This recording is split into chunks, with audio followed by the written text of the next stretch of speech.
Thank you, Mr. President, for the opportunity to contribute on this important occasion. Dear Excellencies and colleagues, in the 30 years since the adoption of the Declaration on the Rights of Persons Belonging to National or Ethnic, Religious, and Linguistic Minorities, the premise upon which it is based has only become more significant. The central principle must remain that the human family is one, that the innumerable characteristics by which we might identify ourselves are ultimately secondary to our shared humanity.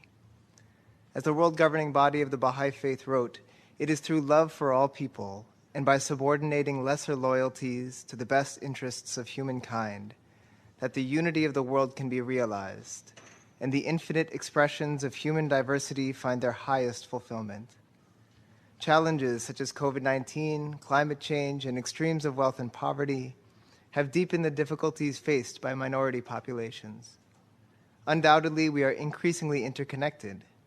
We can more clearly see the need to apply the timeless principle of treating others the way we would wish to be treated. And no country is monolithic in language, ethnicity, or religion. And in this, there are glimmerings of hope to be found. Public discourse and social action are being used to bridge historic barriers between populations and make meaningful progress in the fabric of our societies. For Baha'is, who although we hail from every nation and are a religious minority in each of the over 180 countries where we reside, this means working with friends and neighbors to strengthen communities. It means assessing social conditions, finding opportunities for collective action, and thereby promoting cohesion through shared endeavor. Sometimes this may be an educational activity like a community school, or it may be spaces of worship open to everyone. Regardless of the activity itself, Baha'is see in each individual, community, and institution a protagonist for positive change. Every action any individual takes leaves a mark.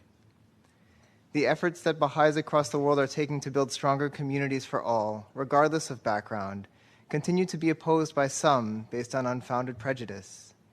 This unjustified religious persecution reinforces the need to further advance our recognition of humanity's oneness.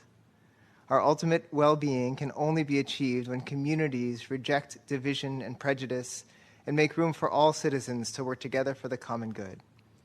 And so it is that on this 30th anniversary of such a vital declaration, we encourage all populations and member states to realize in practice the commitment in Article 2 that all people have the right to enjoy their own culture, to profess and practice their own religion, and to use their own language in private and public, freely and without interference or any form of discrimination. This call is ultimately a reflection of the dignity inherent in each of us. We eagerly await the progress humanity will achieve when all populations are able to flourish to the full extent of their capacity. Thank you, Mr. President.